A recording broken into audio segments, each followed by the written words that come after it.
Assalamualaikum warahmatullahi wabarakatuh.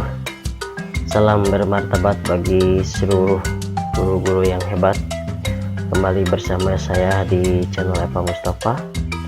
Apa kabar semuanya? Mudah-mudahan Bapak Ibu guru senantiasa berada dalam sehat walafiat, karena kita tahu bahwa sekarang kita akan menghadapi beberapa kegiatan yang sangat penting, yaitu penilaian akhir tahun dan yang terdekat tentunya yaitu ujian sekolah atau ujian madrasah.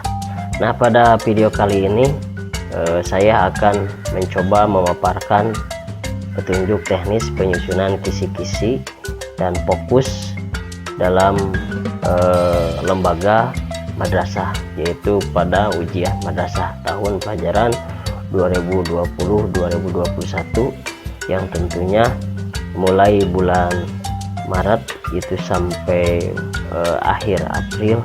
Tentu pelaksanaan ujian madrasah ini akan Bapak Ibu laksanakan di sekolah masing-masing. Nah, untuk lebih jelasnya nanti akan saya paparkan penyusunan kisi-kisi ini. Namun sebelumnya, Bapak Ibu yang belum subscribe channel ini, silahkan di subscribe biar channel ini tambah maju dan saya pun tambah giat.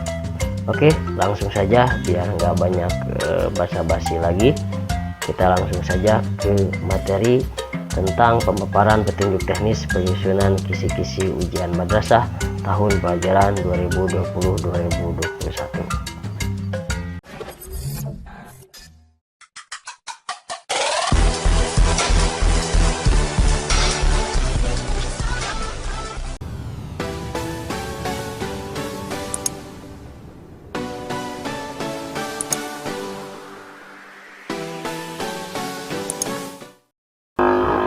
Baiklah Bapak Ibu sekalian, kita mulai saja pemaparan petunjuk teknis penyusunan kisi-kisi ujian madrasah tahun pelajaran 2020-2021. Nah, untuk memulainya kita awali dengan pemaparan dasar dari pembuatan kisi-kisi soal, supaya kisi-kisi kita ini punya landasan. Jadi kita tidak sembarangan membuat kisi-kisi. Nah, Bapak Ibu sekalian bisa perhatikan di sini saya mencantumkan 4 dasar penyusunan kisi-kisi soal ujian sekolah atau ujian madrasah tahun 2021 ini. Yang pertama ini Surat Edaran Dirjen Pendis nomor B292 tahun 2021 tentang penyelenggaraan kelulusan dan kenaikan kelas. Kemudian yang kedua adalah SK Dirjen Pendis nomor 752 tahun 2021 tentang pos ujian madrasah tahun pelajaran 2020-2021. Yang ketiga Keputjen Pendis 7/1 tahun 2021 tentang petunjuk teknis penyusunan soal Higher Order Thinking Skill atau HOT-SASA. Yang keempat Surat Edaran nomor B334 tentang pengantar kisi-kisi ujian madrasah tahun pelajaran 2020-2021. Nah, ini adalah 4 SK yang menjadi dasar dari penyusunan pembuatan kisi-kisi soal ujian sekolah atau ujian madrasah tahun pelajaran 2020-2021. Nah, kemudian Bapak Ibu sekalian tentu sudah kita ketahui bahwa kisi-kisi ini adalah suatu format berbentuk matrik berisi informasi yang dapat dijadikan pedoman untuk menulis atau matrik soal. Ya, layaknya sebagai pedoman, tentu kisi-kisi ini sangat berfungsi sekali. Apa aja fungsi dari kisi-kisi? Yang pertama, sebagai panduan dalam menyusun soal agar diperoleh soal yang valid ditinjau dari aspek isi materi, content validity, melalui kesesuaian antara cakupan materi, indikator, subindikator sampai dengan butir soal. Fungsi yang kedua adalah sebagai acuan bagi penyusun soal agar soal yang dibuat sesuai dengan tujuan tes terkait, apakah tes prediktif atau tes ketuntasan belajar. Kemudian fungsi yang ketiga yaitu membantu penyusun soal dalam menentukan proporsi jumlah soal sesuai dengan tingkat kesulitan materi sekaligus penuntutan atau penentuan pembobotan penilaian. Ini fungsi kisi-kisi. Nah, lalu syarat kisi-kisi yang baik itu sebagai berikut. Nah, yang pertama harus mewakili isi kurikulum yang akan diujikan. Jadi syarat yang pertama dari kisi-kisi yang baik adalah mewakili isi kurikulum yang akan diujikan. Kemudian yang kedua, komponen-komponennya harus rinci, jelas, dan mudah dipahami. Lalu syarat yang terakhir, kisi-kisi itu harus memuat indikator soal yang harus jelas supaya dapat dikembangkan menjadi butir soal. Kemudian apa sih komponen kisi-kisi? Komponen kisi-kisi ini terdiri dari dua. Yang pertama, komponen identitas. Komponen identitas ini meliputi jenis atau jenjang madrasah, kemudian peminatan, mata pelajaran, tahun pelajaran, kurikulum yang diacu, alokasi waktu, jumlah soal, dan bentuk soal. Ini komponen identitas.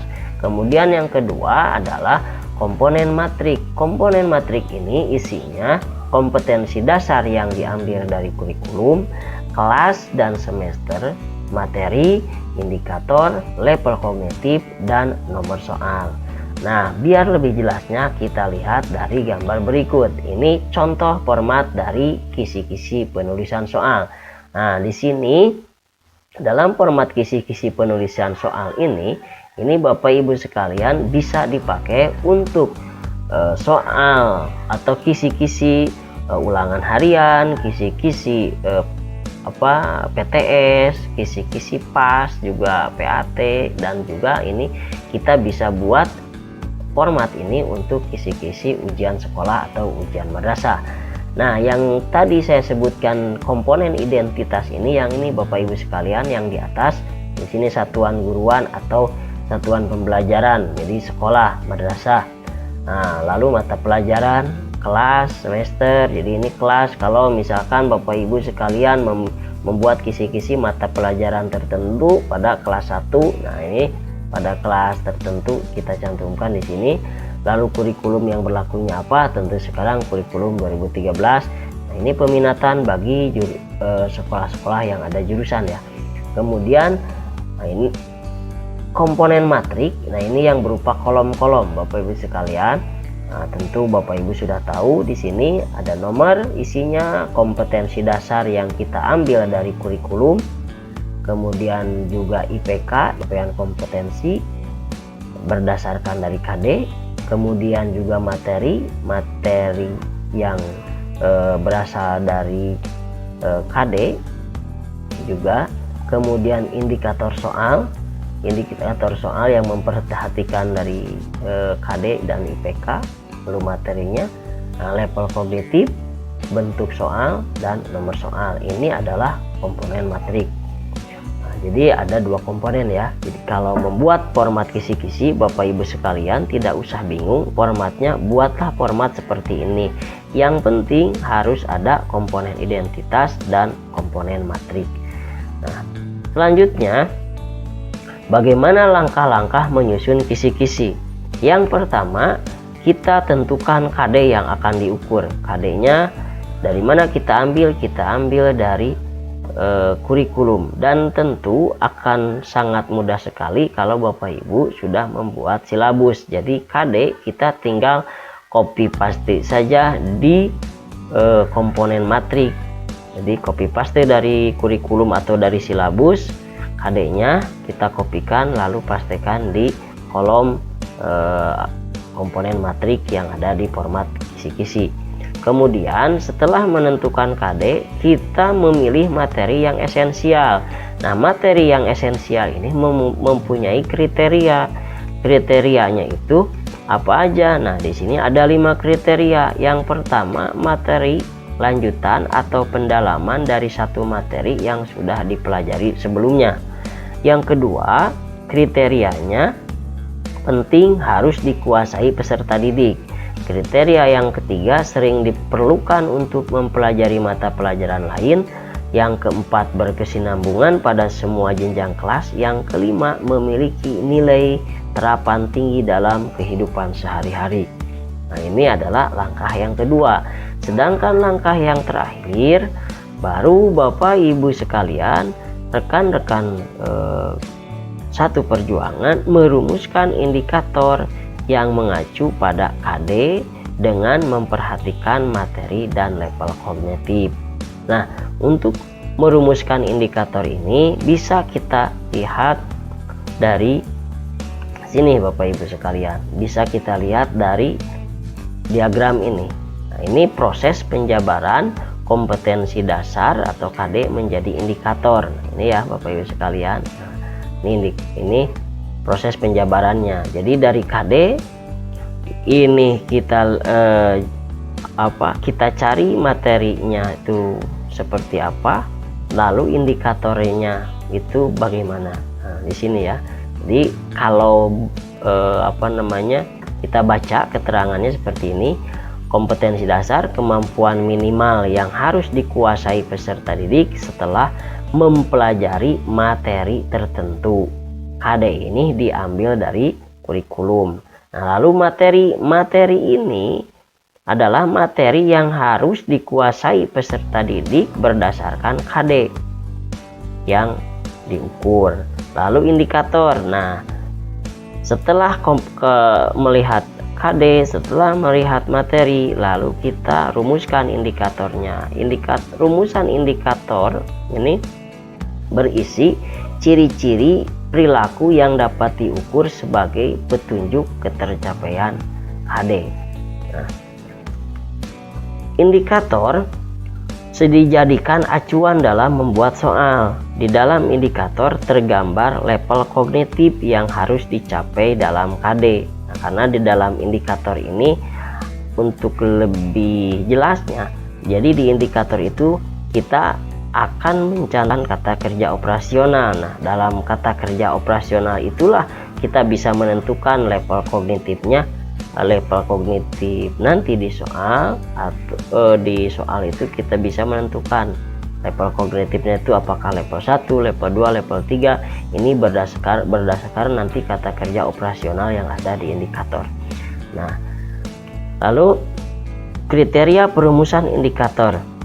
Yang pertama, memuat ciri-ciri KD yang akan diukur. Nah, tadi sudah saya jelaskan. Yang kedua, memuat kata kerja operasional yang dapat diukur. Barusan juga sudah saya jelaskan.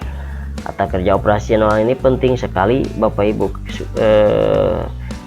kuasai atau ketahui. Nah, ini bisa kita lihat di taksonomi Bloom yang revisi. Di situ kita bisa melihat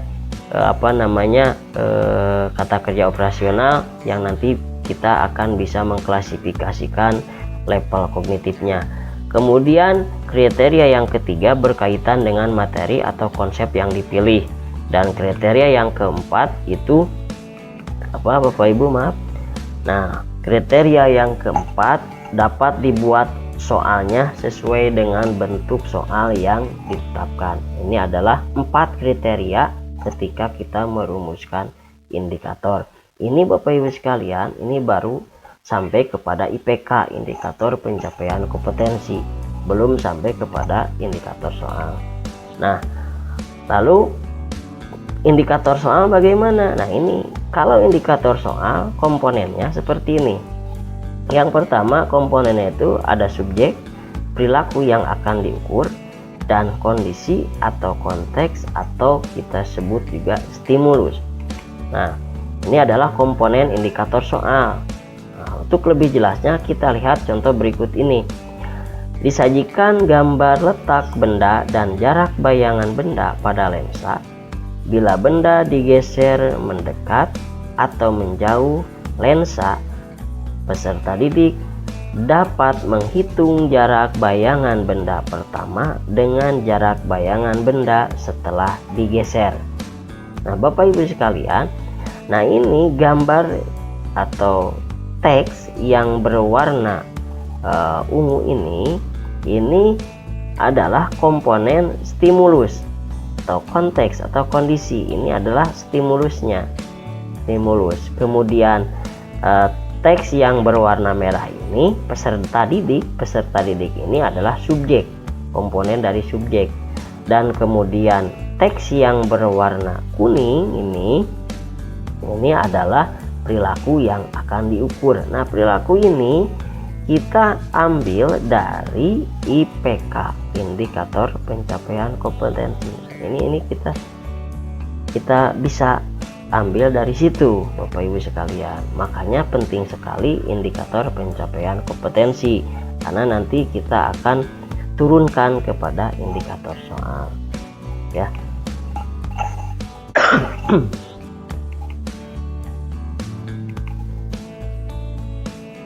Level kognitif.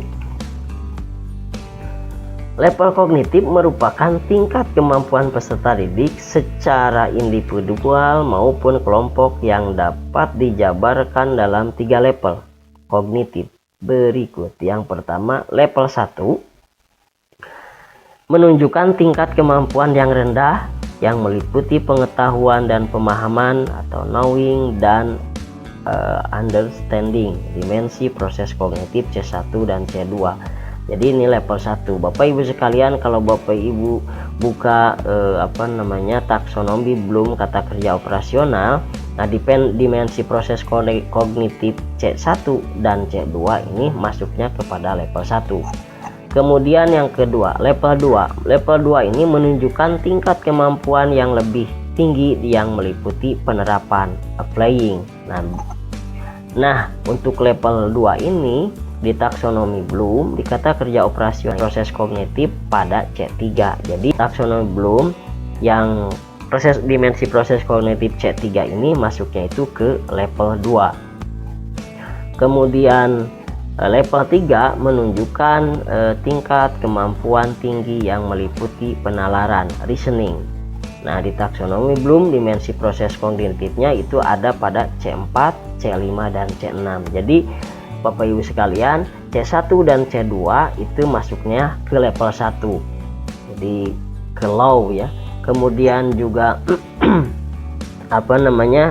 kalau C3 itu masuknya ke level 2. Kemudian yang level 3 itu ada di C4, C5 dan C6. Jadi dimensi proses kognitif C4, C5 dan C6 itu ada di level 3 atau di high, di hot ya kalau kita kenal sekarang. Itu adalah level kognitif.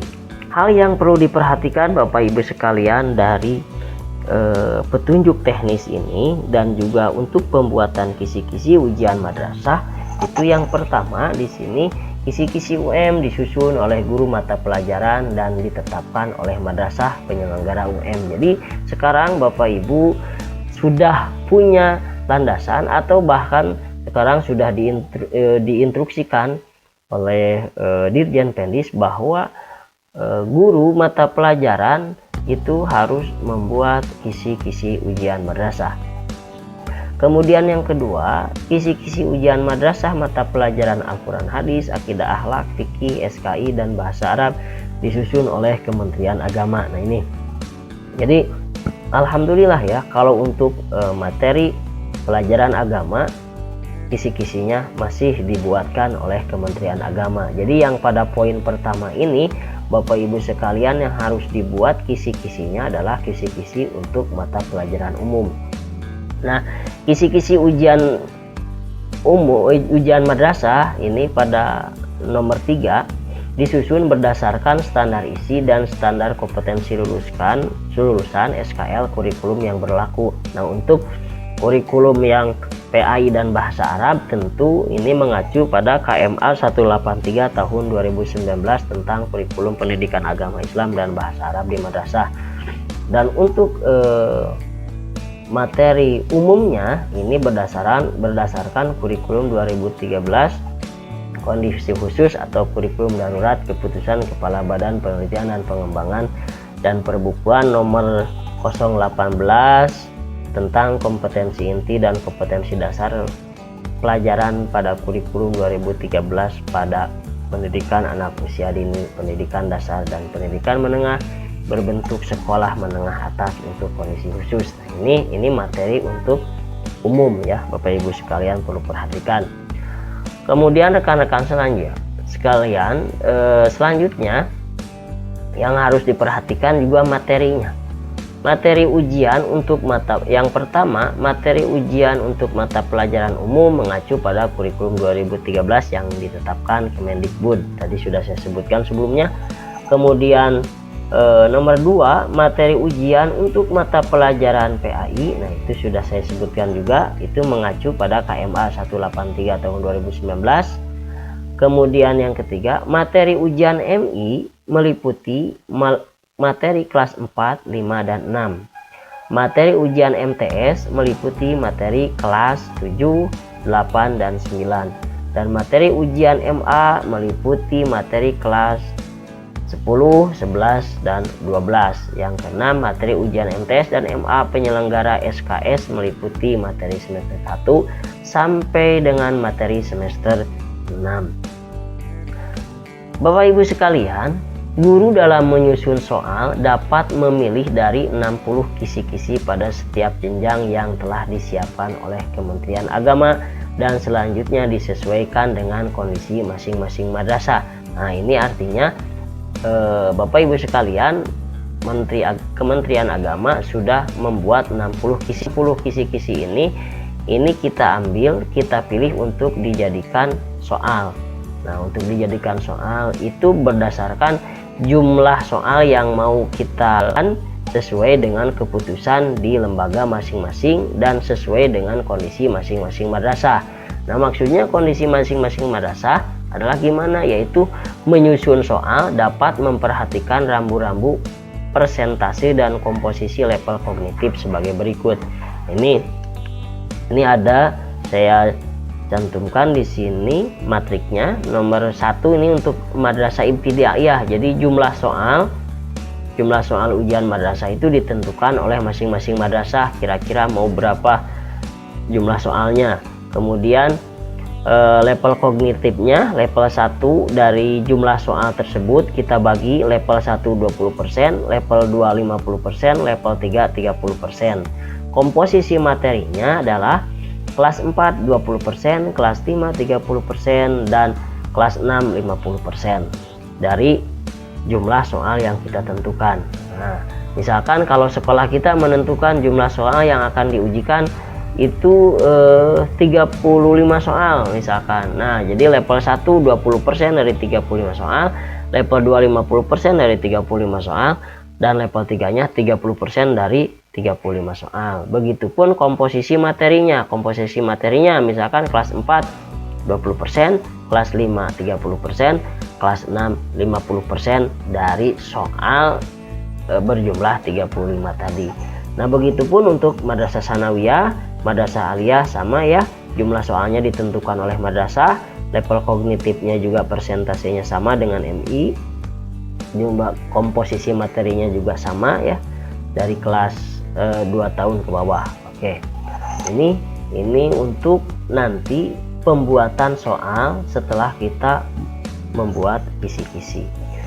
Nah, juga Bapak Ibu yang tak kalah penting dan tidak boleh dilupakan oleh sekolah adalah prosedur penyusunan kisi-kisi dan soal. Nah, ini kadang-kadang kita sering terlewatkan atau lupa sehingga SOP-nya nggak jelas ya.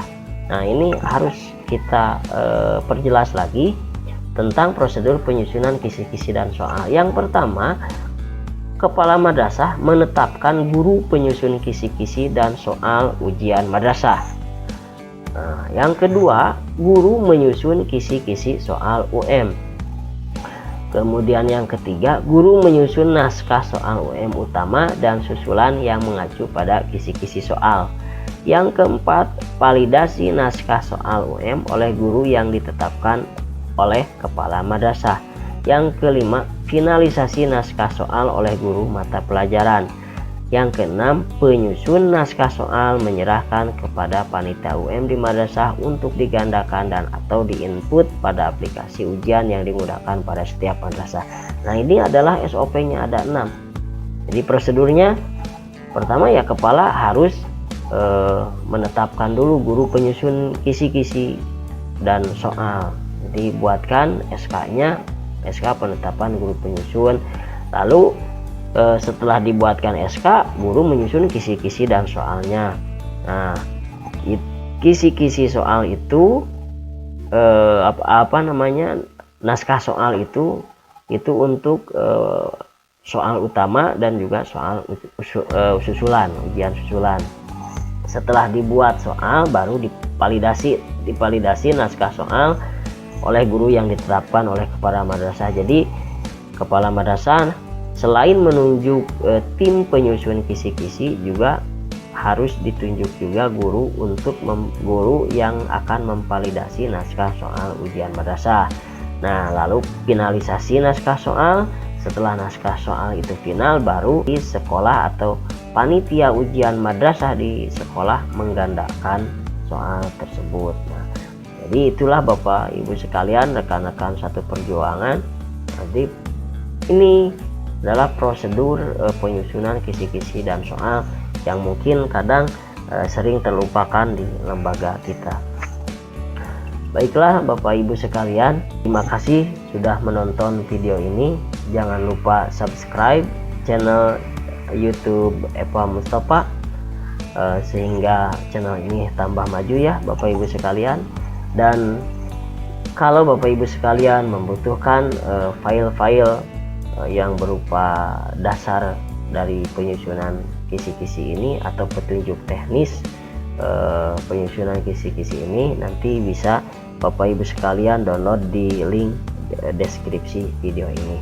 Oke, terima kasih. Semoga kita selalu sehat dan semangat untuk selalu mencerdaskan umat dan mencerdaskan anak bangsa. Wassalamualaikum warahmatullahi wabarakatuh. Salam bermartabat bagi guru yang hebat.